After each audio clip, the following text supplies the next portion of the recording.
is to discuss baptism and church membership. To see, the topic was written in quite a youthful manner because it concludes with the why. And I thought maybe the person wanted to say for the why, but that is the topic for this evening. I must confess it is a complex topic which I will not be able to do justice to in one night. There are quite a lot of components that come into issues of baptism and the membership. There are historical, ecclesiastical, theological issues that affect this topic. And for one to be able to thoroughly go through the relationship between these two, one might need more time perhaps than the evening would allow. But I will try and pull all the key elements of the feeding streams in the lake that we are trying to fill up. But before I do that, may I ask for smaller parts of two songs which are going to relate to the topic. I would like us to sing hymn number 348, only the first and the last stanza. 348 in the Seventh-day Adventist hymnal, just the first and the last stanza. The title is "The Church Has One Foundation." The first thing that we have to agree to is that obviously when we are talking about this topic of baptism and when we are talking about this topic of the church, is that these are two existing biblically founded institutions. They are not necessarily concepts of the Christian faith, but they are derived theologically and biblically from the scriptures themselves. The church exists in the Bible as well as baptism as well. Are we still together? So what I'm going to do is first I'm going to just do a history of the church, which will help bring into context baptism and membership. Are we still together? All right. So let's just look at this topic under this subtopic, the church in the 21st century with an unchanging God in a changing church. All right. And now we are going to do a bit of participation. There's a picture there. Just tell me what it makes you feel, not think, feel. Okay? You look at a picture like that, what goes through you? Okay? White people, quite, yes, quite close, yes. What else do you think? For those of us who have studied in Adventist institutions,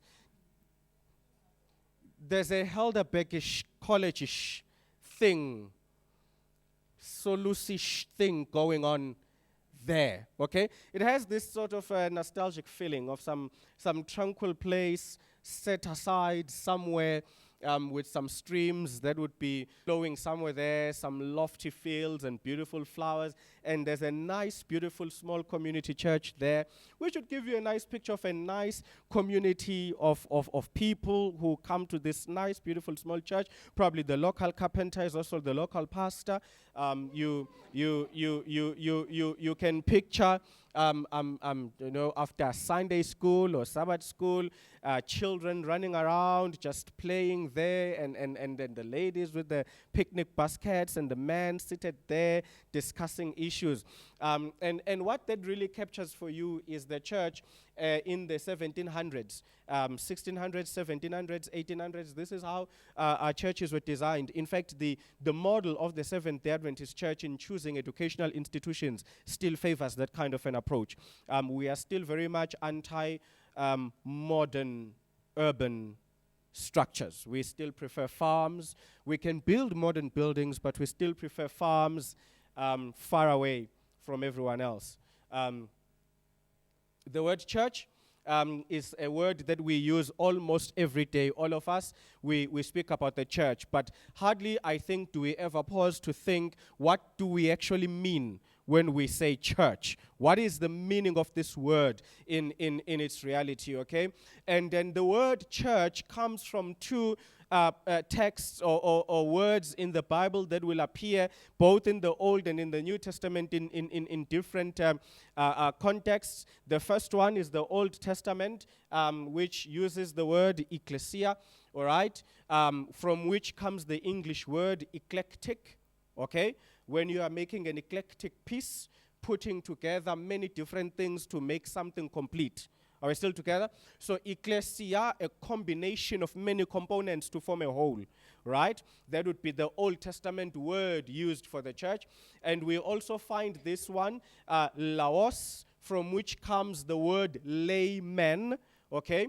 And simply put, everyone is a layman to somebody, okay? As a theologian, among you, you become layman to me. When I'm with my doctor, I am a layman to her. Do you understand what I'm trying to say? And when you are sitting with your accountant, you are the layman to him or her. Okay? So layman doesn't apply to church members. Layman applies to whenever someone has authority in a field which you do not have. You are a layman to that person. Okay? Which is why the church must just learn this whole humility thing. I've never understood why a conference health director is a pastor. Thinking to myself, no, you're not a health professional. You and I are theologians, but there you are running health for the whole conference, which never really makes sense. I wish the church would just accept that everyone is called into their different professions. When the church needs a treasurer, hire a CFO who is a CA. When the church needs a health ministries director, how about we hire a medical doctor? When the church needs a secretary, how about somebody with law? You know, but so far all of these positions are ours. I will call for change after my election. I'm joking. So, but Laos really means a congregation, but more precisely, this is very important. The word Laos doesn't come from a positive background. It comes from politics. It means a mob. Okay? A mob. So in the New Testament, Christianity wasn't seen as a religion initially. They were seen as a religious as a political movement. So in their gatherings, they were called a Laos, a mob. And that stuck with us through and through. Are we still together? But that is usually the original foundations. And now the church evolved, obviously, and this is what we are going to go through. We're going to go through the evolution of the church and see what happens. Firstly, Paul in Romans chapter 12, 13, and 14 presents an interesting definition of the church in those three chapters. And there you find him arguing certain things. To another, it is good to eat this, and to another, it is not good to eat this. Whether you eat or you don't eat, you do this for the glory of the Lord. To another, it is good to honor this day. To another, it is good to honor that day. Whether you honor this day or you honor that day, we do it for the honor of who? Of the Lord. Whether we live or we die, we do it for the honor of the Lord. To the one who prefers vegetables, let him eat vegetables, for so is his faith sustained. But to the one who can eat meat, let him eat meat, for this is the way his faith is sustained. For I tell you the truth, a little wine a day will not cause any harm, except as it shall settle the stomach. This is Paul addressing a number of issues that at the time were a problem for the church in defining who is a member of the church. Are we still together? And so in the first century church, the definition of what was the church was purely theological. Paul defines the church as those who believe in the birth, the life, the resurrection, the death and the resurrection, the power of the Spirit in transformation, and the second coming of Jesus Christ. So he says, if you have understanding of these, you are a member of the church. I shall not hold you accountable on all these other issues. Are we still together? And so you come across a theological definition of the church in the first century, truly and purely rooted on Christological issues. Who is Jesus to you? Do you understand who he is? And bear in mind, Paul is then not saying everything he discusses is permissible. He is simply arguing when Christ is family rooted, he will root out the rest.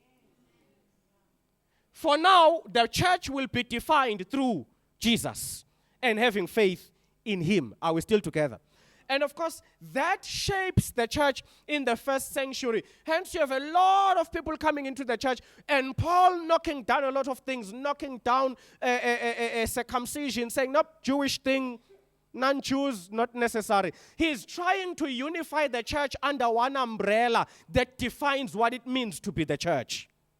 Are we still together? And he's trying to kick out things. He says, the Spirit says these things are peripheral. They should not define the church. What should define the church is this faith we have in Jesus Christ and our willingness to cooperate with the Holy Spirit as he is using us, okay?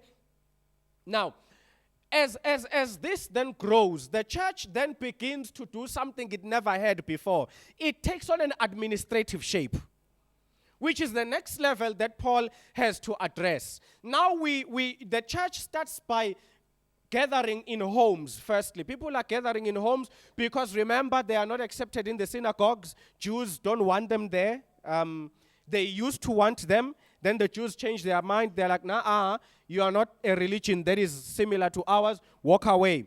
And so they find themselves needing to gather up in their homes. That's where they do their worship. And of course, up comes this term now, Christians, which again, in its origins is not positive. The term Christians initially mocks those who believe in a man who died and pretended like he resurrected. Are we still together? So it wasn't used positively. To call yourself a Christian was to mean you are that idiot who believes a man can resurrect. And so they get given the tag that they are Christians. And so Paul then adds this layer where now the ecclesia begins to have bishops or elders, deacons, and many ministries are born. Now, the church is not just becoming a theological institution now, it is becoming an institution with administrative responsibilities, spiritual gifts, and facets of worship. Are we still together? Right. Hence, Paul now articulates those issues to say the Spirit says, let there be elders, let there be this, let there be that, let there be that, and this is how they are going to be doing their things. And of course, even the offices we have today, like a pastor, all of them born out of that Pauline work in terms of giving the church some administrative works. Now, round about the 300 to the 400s AD, then again the church as a definition begins to change. Because the Roman Empire is still the dominant empire in the world at that particular point in time, there are some changes that the empire was undergoing, which were going to impact the definition of the word church. Up to this time, the Roman Empire is quite happy seeing the church as just another overzealous institution. It all falls apart because up to this time, all Roman emperors have been persecuting Christians as an overzealous group that destabilizes the empire. What changes everything is when the Queen Mother, the mother of Constantine the Great, the emperor, accepts Christianity. This pushes Constantine to change the policy of the Roman Empire towards Christianity. I mean, he's not going to assassinate his own mother. Well, he could, but he chose not to. Are still together? And so because of the position his mother has put him in, he now has to say, all right, this religion is becoming big. The more we kill them, the more they increase. That's the first problem. Secondly, the inja isizalele endlini. How do you say inja isizalele endlini in English? Yes. The dog has given birth in the house, which means the funk has hit the fan. His mother has become the thing that they have been persecuting. Are still together? And that changes the scope, because from there onwards, now here is where we do not know whether it is true or not. Constantine is on his way, coming from the west towards the east to fight the Byzantine Empire, when he says while he was on his way, a light shone in the sky with the sign which is an X with a P inside. If you look at it in the English, it's an X with a P. But in the Greek, it's actually the Chai and the Rho, which is Christus, the Greek for Christ. So he says, I see this emblem in the sky, and I hear a voice like St. Paul. I hear a voice that says, only in my name will you conquer. And from there, Constantine converts. He becomes a Christian. And this is where the change comes. Because now there's a merger between the Republic of Rome and the church to form what is called the Holy Roman Empire. Because it is now a combination of two things. The church is the right arm of the state. And of course, the state is its own left arm. And so you have this combination that is there. Now, why this becomes important? Because this is where baptism gets its first twerking. When Constantine is going to be baptized, he rejects the notion of a pure Roman of noble and royal birth being submerged underwater by commoners who are priests. To him, such is not acceptable. Are we still together? And let me tell you where the significance is. As he has been rolling in Christianity into the church, he has introduced the governance structures of the Roman Empire into the church. He has introduced the efficiency, the military precision of the empire into the church. Some of the things that are now in the church that were never there before, those elders and bishops that were there 300 years ago that were set up by Paul, they have now been put into classes of leadership. They are now an elder in the local church, and a group of elders in a particular region will be led by a bishop, and a group of bishops in a province will be led by an archbishop, and a group of archbishops in a country will be led by a cardinal, and a group of cardinals in countries will be led by the father of the church, Papa in Latin, or Pope, as you commonly use it. And so, in him introducing all of these, he has also introduced salary scales. Okay? What he has introduced is that now bishops, pastors get salaries. Not only do they get salaries, they are exempt from tax. The exemption of the church from tax is not a modern thing. It was introduced by Constantine the Great to say whatever the church owns is exempt from tax. But here's the powerful thing. If you are a bishop of a province, when the Roman government collects tax in that province, it tithes directly to the bishop. So if I am the Archbishop of Gauteng, when SARS has collected tax in all of Gauteng, 10% comes to me directly. Was I not called in the wrong era? And so what that created is a challenge, because the church became so rich. But what it didn't notice is, when there was time now for Constantine to be baptized, he argues, I am of noble blood. I am an emperor. I will not be submerged by commoners underwater. It was very difficult for the church then to say to him, this is what the Bible says. The church is rich through him. He who pays the piper plays the tune. If I'm going to pay you, you play my tune. And so he simply said to the church, find a way. Find a way for me to be baptized respectably. They then headed to Romans 12. Do not be conformed to the standards of this world, but be ye transformed by the renewal of your. And so the theological point was set that transformation happens in the, redemption happens in the. If you baptize the head, you have covered redemption. All right? And so the nobles can now get baptized without submersion. Basically, that helps you understand why some submerge and some sprinkle the head. It was simply to cover nobles who could not be held by mere commoners and be subjected underwater. Are we still together? Yes.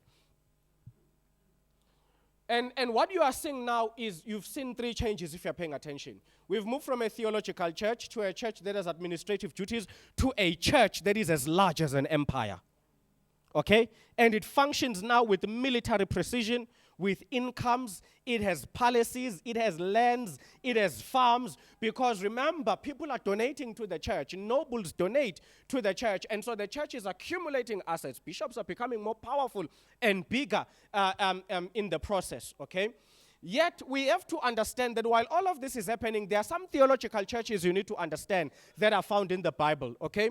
For example, when you read the Bible, you are going to come across something that we in theology call an eschatological church. The eschatological church, literally coming from the Greek eschatos, which means last thing, eschatology, okay? So, the church of the last days, this is the church that will be literally alive when Jesus comes. It's usually called the eschatological church. Then you have the church militant. What is the church militant? The church militant is you and I today, the church that is still at war with sin, called the church militant. Then you've got the church triumphant. Now, this is interesting. The church triumphant is us in heaven plus the worlds that never fell into sin. Okay? It is that combination is usually called the church triumphant. This should affect you. Then there is something called the remnant church. The remnant church has 3 categories. Number 1, there is something that, let me start from the middle. There is a historical remnant. These are the Israelites by blood, which you are not and I am not.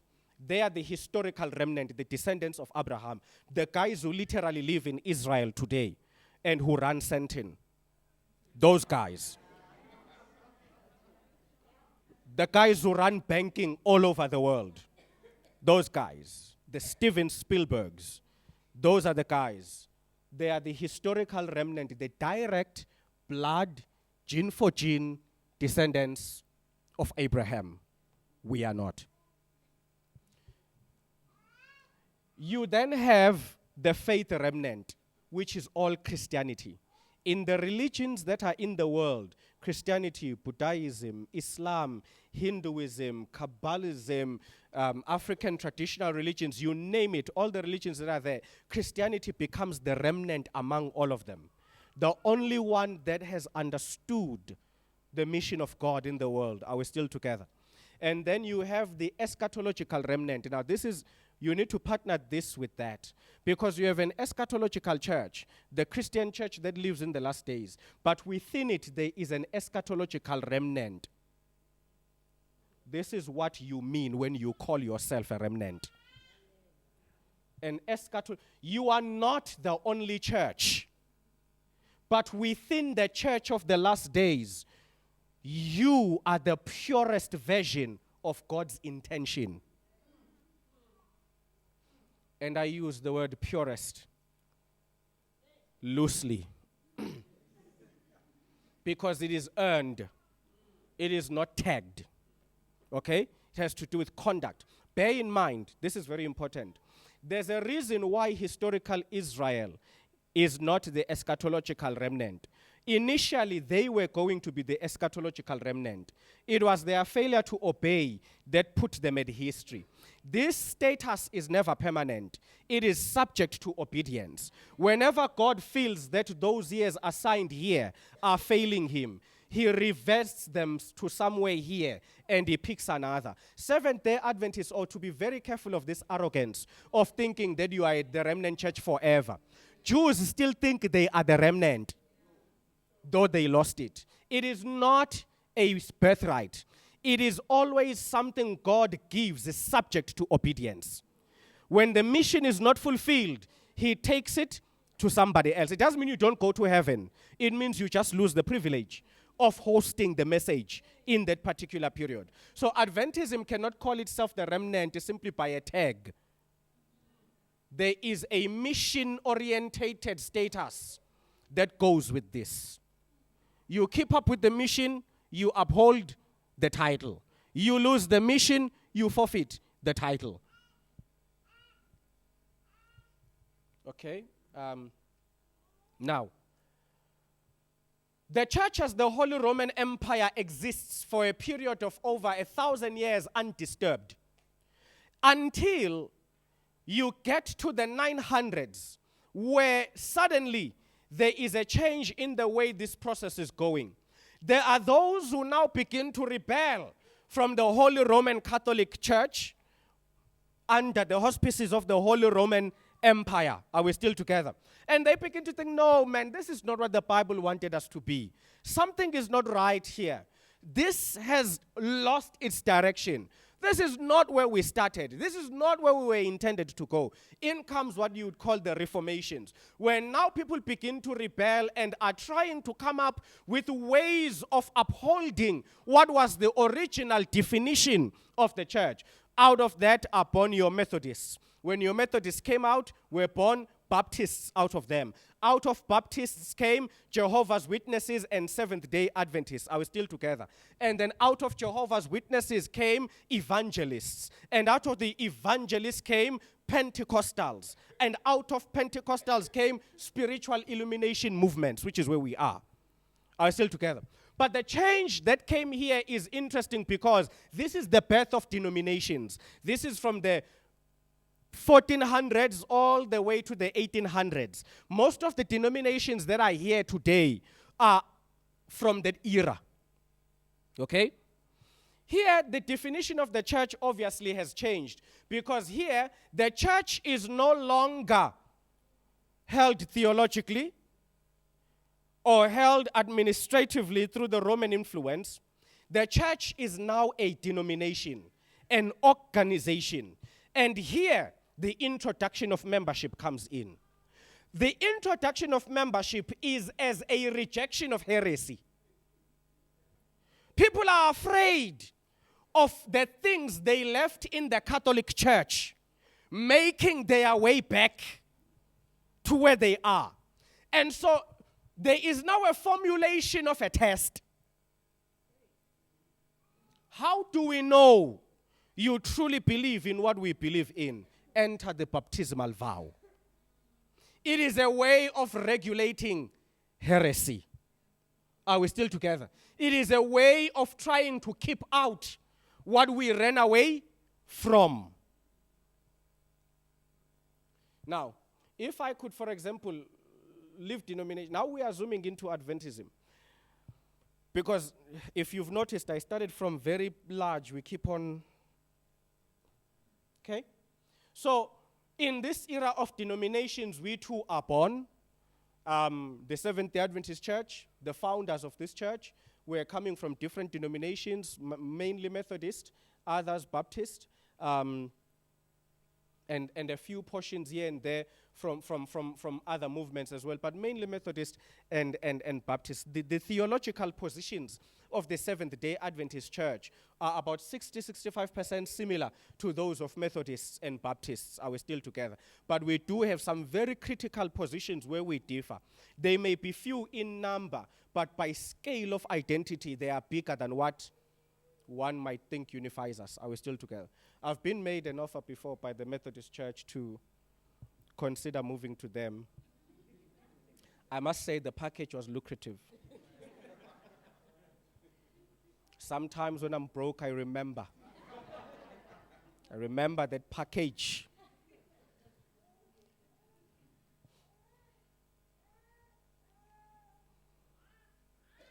Some of the things that make the Seventh-day Adventist Church particularly unique is that among all the denominations in this world, while there are many who believe in the second coming, none believe in it the way we do. Our concept of the second coming, our interpretation of Daniel, Ezekiel, Matthew 24, Mark chapter 10, and Revelation, and Hebrews sets us on a different trajectory of theology than everyone else. Are we still together? While everyone is in agreement about the second coming, they are also in agreement about dying and going to heaven, which leaves them confused. Is he coming to take, or are we going? If we are going, why is he coming? If he is coming, why are we going? So they have not resolved. They have not resolved that yet. We've sort of resolved that. We've been very clear. So when I say second coming, I need you to also include here state of the dead. Do you understand? Because it's all part of the same theological position. Are we still together? Right? Also, the sanctuary theology. It doesn't matter which university in the world you will go to study theology. You could be a Methodist, you could be a Catholic. if your master's or your doctorate will impact the sanctuary, they will find you an Adventist supervisor. We are the only ones who have a sanctuary theology. I can tell you now, at UKZN, at UCT, at Stellenbosch, all of them, we have dealt with them. When they do their masters, I will, with my undergrad, teach a doctoral student the sanctuary theology who is studying at Stellenbosch University. Once your topic says sanctuary, Stellenbosch will tell you, wait, we need to find you an Adventist. Because no one speaks this other than us. We have invested quite a lot in this theological position. Okay? The Sabbath, although we share it with Shembe, we do kind of differ in who we call the Lord of the Sabbath. So we remain with a different position. And here's another one. This is a very interesting one. Because the Seventh-day Adventist Church, among Christians, is the only one that connects spiritual well-being with physical well-being. The only other religion like us is Buddhism. All others don't. Eat what you eat, you know. But Adventists and Buddhists have seen a very proper connection between health and spirituality. In fact, Dr. Ajay Gupta, not our Guptas, Dr. Ajay Gupta, who is the head of the CNN Medical Bureau, conducted research in trying to find out what really creates a long-lasting life. In his conclusion, he did a 2-hour special. Please go to the CNN archives. He did a 2-hour special on Adventist communities around Loma Linda University.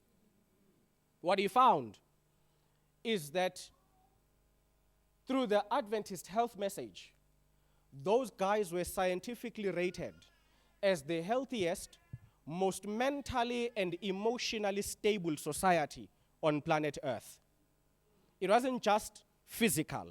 They were found to have better balances on their emotions. Now go to Twitter and see how South Africans are emotionally. Something is wrong with this nation. Every time I see things that come out of Twitter, I realize this nation needs Jesus. Honestly, I think even the inventors of Twitter have accepted that South Africa has gone rogue. It is the only country they cannot control. I mean, how does Winnie die and then in 5 minutes you give us Mzwakembuli going Winnie the Pooh? The mother of the nation has been dead for 5 minutes. And someone on Twitter has found a way. The Advent message is more necessary in this country than in any other. I assure you. Adventists need to preach harder in SA. Things are not right. Okay? But also very importantly, notice I wrote the health message. That's very important because the Seventh-day Adventist Church does not believe in meat abstinence. The Seventh-day Adventist Church has a position on health. And diet is a component of it. I need you to stop misrepresenting the Advent health message. It speaks to mental well-being. It speaks to spiritual well-being. It speaks to dietary control. Eating well but thinking wicked is not part of the health message. Are we still together? There's no point in pumping veggies only to give fuel to a dirty mind. Okay? I've met obese vegans. Oh, I have. It's just in our church we don't do sermons with names. Ugubi says yoni bengizonibiza amakama. So there needs to be an understanding that we have a health message which pushes all of us to be healthy. Try whatever you may, however busy your day is. I've considered some kinds of gymming that I'm not going to get there. But I'm a walker, thanks to poverty. I studied in a school very far from home. And since then, all I know is to walk. I may not jog, but if you call me for a walk, I can do 20 Ks with you with ease. All right? Because poverty just gave me that 2 series. So in high school, that's what I did. In primary school, that's what I did. Lastly, justification by faith. That's one of the things that make us very unique. Please bear with me. We are trying to deal with the history of the church here so that we understand where we fit when we get baptized and where we fit when we are becoming its members. What are these things and what are they trying to address for us? Here's another beautiful picture. In the 1950s, the picture of the church changed. Churches began to be constructed this way. They were big, they were nice, and perhaps different to the history of them initially. They now became one-day event places. In the 1950s, they cropped a new disease, where church is where you go to hear a good sermon and then you go home and live your life. What we had abandoned is that church is a lifestyle. Christians prior to the 1950s were preoccupied with doing good for everyone. After the 1950s, people took an executive position to the church. We pay the pastor. We return tithe. He better give us a good sermon. So we reverted to a theological obesity kind of church, where we come, we listen to great music, we listen to a great sermon. If we don't like the sermon, we criticize it, but we go home and do absolutely nothing. Absolutely nothing for Christ, nothing for the neighbor, nothing for the friend. And of course, it wasn't coming alone. The 1950s were bringing with them socio-economic changes as well, isn't it? We started to experience gated communities. We started to experience suburbs. We started to experience, please don't call me, I'll call you kind of setting. And so even to help the neighbor became a bit difficult because the neighbor was now walled. Okay? There are some traditions that are in the Seventh-day Adventist Church. Pay attention. These are traditions. What does that mean? It means the Seventh-day Adventist Church has never voted it as a belief, yet you talk about it as if it's our belief. The Seventh-day Adventist Church has never said, don't eat meat, yet you speak about it that way. We have only cautioned that meat brings a lot of diseases. We have never developed a doctrine on meat. The Seventh-day Adventist Church does not believe 666 is the papacy. Prominent church writers said this. You all are blank. Like, what? The reason you are like that is because you don't understand how your church functions. In the Seventh-day Adventist Church, it's not what you say that we believe in, it's what we vote at session. The world church combined. We've never said this. We have never, not a single session where we introduce this as an official teaching. Now, I'm not saying we are wrong to say it. I am saying it is not the official position of the Seventh-day Adventist Church. That is why when you go to our Biblical Research Institute held in the General Conference, you have prominent theologians who disagree with this, whose papers are hosted by the General Conference. Because we have never said that as a position of the church. We have said it as an understanding, not as a position. Do you understand the difference between a position and a common teaching? And please listen, don't walk out of here and misquote me. I did not say we are wrong. I merely stated the legality and officiality of this. Here's another one. Adventists don't wear jewelry. And ladies don't wear pants in church. Again, we have never voted this. Okay? But it is a common regional practice in Africa. Okay?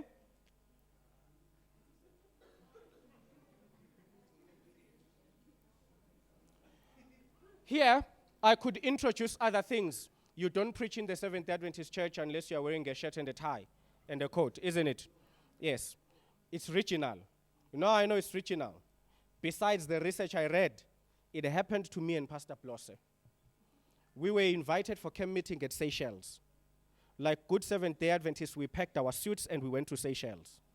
When the plane landed on the runway next to the ocean and the doors were opened, there was a heat wave that could exercise a demon out of you. We went to the hotel, eager to uphold the true values of Adventism. We took off our clothes, we put on our suits, getting ready to go to church. While putting on the shirt, we were already dripping with sweat. The union president came, a Frenchman who's speaking broken English, and he says to us, Pashtash, what is this? And we said, no, it's sweet. He says, he's Cameroonian. He says, my pastor, here, Seychelles, you die. You die. We say, so how do we preach? He says, pants, shirt, yeah, pants, shirt, fine. We went to church feeling nude. Do you understand? We got to church, people were wearing shorts and vests. I looked at Blosse and I said, brother, something about our understanding of the church clearly was not on point. And I thank God, in my ministry I've traveled to many countries and I've come to realize, it's not Adventism, it's South African. Oh, it's not Adventism, it's African. Okay. Now, I'm not saying I don't know what's your standard here in Sandton. Cook your own pot, but Okay? Now, why have I shared all of this? Because ultimately where I want to take you to, some of the traditions that we have, which they are more for the world rather than for us, and we should be very proud of them. For example, the Seventh-day Adventist Church has the second biggest privatized education system, only second to Catholics. We are bigger than Curo and all of those things. Currently, the Seventh-day Adventist Church education system hosts 3.6 million students worldwide, which is not a small thing. It's quite a massive system. Secondly, we have the second largest privatized healthcare system in the world. Literally meaning we are also bigger than healthcare, we are bigger than Mediclinic. We have more hospitals, more clinics, more doctors in our service than Medicare, Netcare, and all of those groups are combined. The only people, again, who beat us are Catholics. Are we still together? And of course, above all of us are governments. Governments have it even bigger. But that's why it says in the privatized space, Catholics and then us. And actually, Catholics are downscaling. I'm not sure if you are aware, about 6 years ago, the Catholic Church approached the Seventh-day Adventist Church, asking us to take over some of their hospital networks. Yes, you may call them 666, but we actually do partner with them in certain things, positive things. They came to us, they said, look, we are cutting down on our hospital system. Could you take over some of our hospitals? And I think those negotiations are still at hand. Adventist universities still rank among some of the best in the world, including the academics that are there, all right? And again, some traditions that we have already touched on. You cannot preach without a suit and a tie. We think that all over the world, church order is Sabbath school, lesson announcements, divine service, afternoon program, and then Vesper. All right? We also have a belief that we hold strongly and recommended by the church manual that non-baptized members do not preach. And that is what we hold on to, except actually that we don't actually practice this as much as we think we do. The General Conference itself has, for a number of occasions, invited non-Adventists to be main speakers. Just recently, in 2015, we had T.D. Jakes as the guest speaker of the General Conference. Okay? What we do is we vet, like the CIA. He was briefed, we don't do tongues, but don't venture there.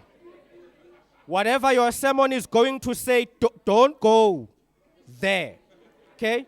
You type your sermon, you give it to us word for word, we'll vet it, we'll okay it, then you can. All right?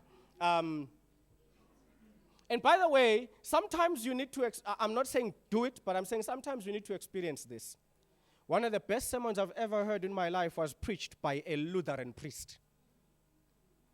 Yashumayela leya nsizwa. Yashumayela ngazibona kukhona abantu esabatheni ngani ngabaxosha. Ngiqashe yena. Hey yashumayela leya awuthi yathi yofika egcineni ngathi Thixo kwabantu abadla ibudget yalo muntu.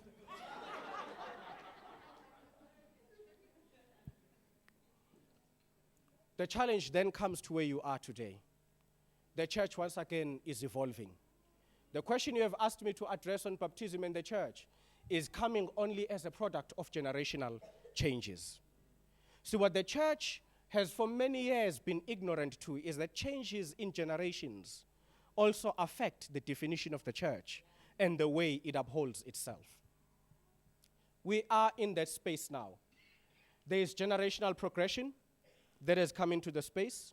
We inherited this church from people who never asked why, who did as they were told, okay? And it was very clear.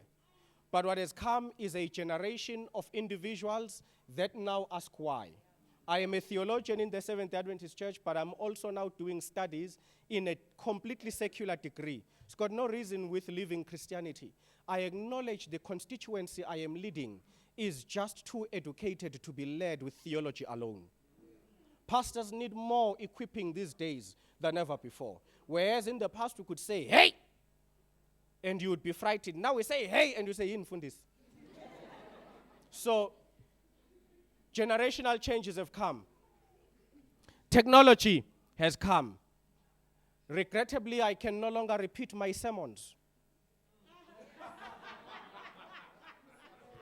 As I see them on Facebook. Literally 3 minutes after I did the closing prayer, someone sends me a video. I'm like, oh snap. That sermon. Hey. Please guys, man, it takes a whole lot of work to produce a brand new sermon. And a sermon should have a life cycle of at least 2 months. But technology has brought that completely to an end. Okay?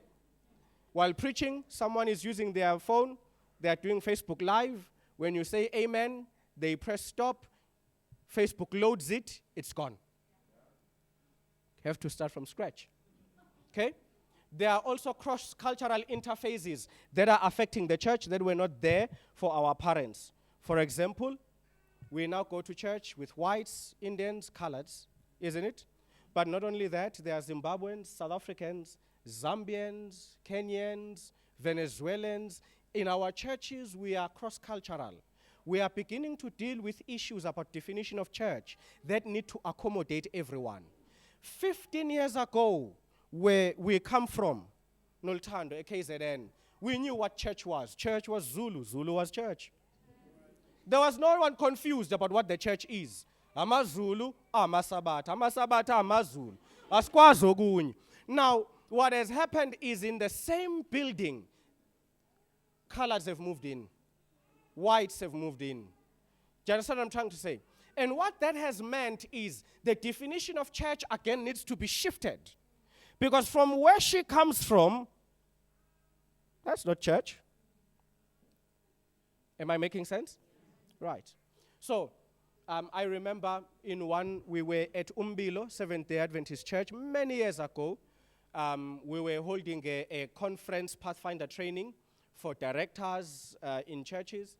And at 12 o'clock, while Pastor Paul Charles, who was then the youth director for the KNFC, was still preaching, the white deacons of Umbilo SDA stood up and began to pull down the windows and close them while he was preaching.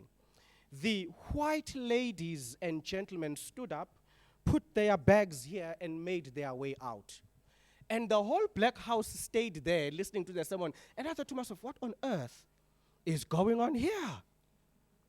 Their definition of church says at 12, the Spirit takes the report back to heaven.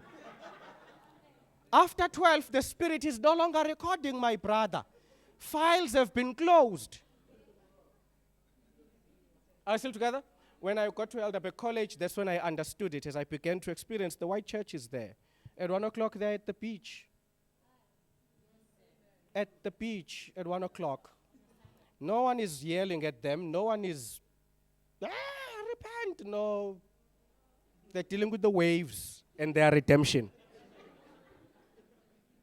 Why have I taken you through this? Because your question is strongly centered here. And you are not the first ones to ask it.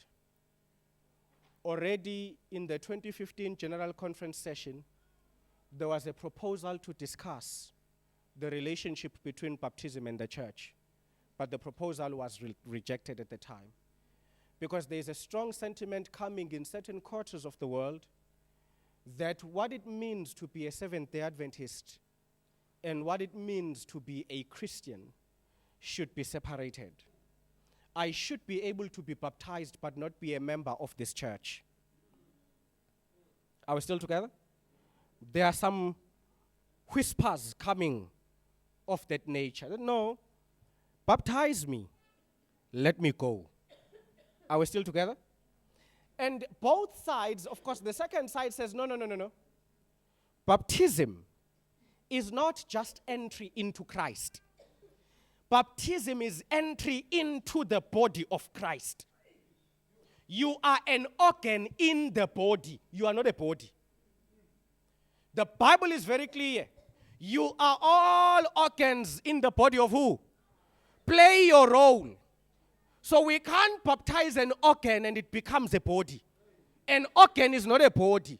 It must belong to the body. Otherwise, it dies on the outside. One brought a good illustration and said, when you are making fire through coal, that fire is sustainable when the coal chunks are together. Pull one out and put it there, its fire dies. The church is a necessary instrument of the workings of God in sustaining the spirituality of believers. That's the one argument. The other argument says, no, Christ himself would convert people and urge them, leave me. Walk away. You are of no benefit to me here. And so the church cannot grow by immersing people into one system. It cannot host every gift of God. Some gifts, as Christ released them, must also be released to spread the gospel through other means and other ways out there. Suddenly you realize they are both biblically correct. They seem to be making fair biblical arguments. And that is why I said to you, I cannot propose to resolve this today. I need time with you to deal with these issues so that in the end, perhaps it is not what we say, but the choice you then make for yourself. Are still together? Now, let me raise these issues as my wrap-up and also suggestion at the same time. We then need to first then begin to once again ask ourselves, what is the church? And if we can answer ourselves, then we must ask, is that definition relevant for today? Taking into consideration the mission God has given us, are we as a church able to deliver on that mandate in our current status and shape? If we can say yes, we can do this, we have answered the question in a particular way. On Tuesday, the former president, Khethelo Mazibuko, was on SAFM, being interviewed about his knowledge of Winnie, the relationship they had, who she was, and also John Nene, the ambassador who passed away, how he had relations with them. Then the journalist inserted a question there and said, while I have you on air, let me steal this opportunity and ask you, do you think the ANC is still relevant? Khalema replies, it is not so much that the ANC is still relevant or not. The ANC will always be relevant. The question is its shape designed for governance? Is it not time to accept that this shape was for liberation? A new shape is required for governance. And that may mean the death of the old shape together with its building blocks and the rebirth. Same ANC, but with a shape that can now propel the country forward. And I thought about that because it was in the midst of me thinking about this question which you had given me. I thought to myself, could this topic actually be asking? Here we are as young people in Sandton, South Africa, trying to do church. And we are beginning to notice some cracks in the package we have. And so the question is not whether membership and baptism should go together, but whether the format under which they are hosted right now is beginning to make them incompatible. Because biblically, baptism and the church will always go together. There is no theological issue there. The issue is the methodology of operation that we now need to begin to introspect. The hierarchy of the church, the decision-making processes of the church, the programming structure of the church. Does it help to further grow the membership and to further sustain the beliefs by which we enter through baptism? And maybe that is the richer discourse to have. The analysis of the status of the church in relevance to the mission it has today going forward. Now, what I have said is not an easy thing. Not an easy thing at all. Because listening to me from the perspective of someone, two perspectives. One, the older generation, it sounds apostatic. Simply because this is the only church I've ever known in this shape. What are these young people trying to bring now? But even if you are young, if your background is in something less qualitative than Adventism, what you found for you was the epitome. Whereas for those who were born here, what they've found is overdue for change. Do you see the difference in approach?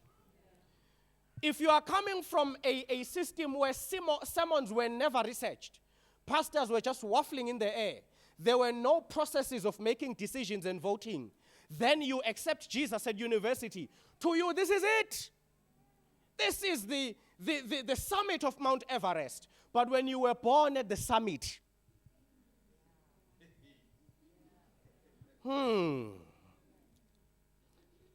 And so you understand when I say to you, it is not something I can resolve today. It is not something you can resolve today.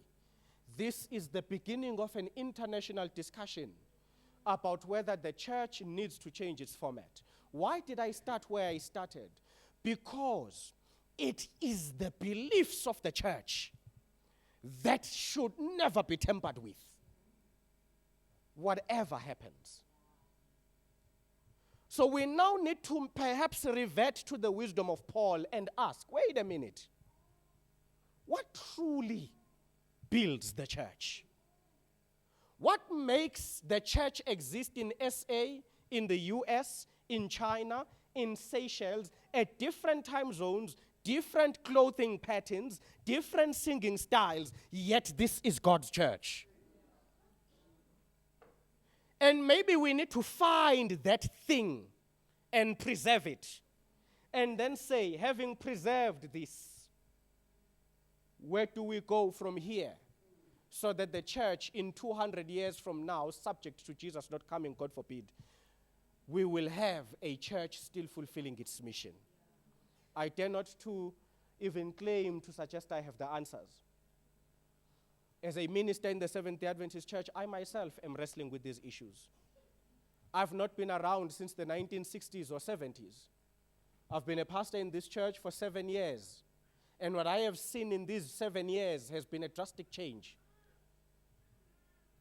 Never mind other generations. In my generation, what has happened from 2009 when I left college, coming into the TOC, and up to now, I ask every day, who is the church? Who is the church? Because just when I think I have defined who the church is, the conference will give me a new group of churches and I'll go there to pastor there. And what I find there, I'm thinking, who's the church? Please have this discussion. Begin to break it down in its pieces and components. What I can assure you, as I showed you there, the church in the end will be the church triumphant. What we do not know is the shape it will have taken and the changes it will have taken by the time it gets to the end. But the church will get to the finish line. I don't have all the answers. I leave it to all of us to own up to this discussion. Where is the church going and who is the church right now? God bless you.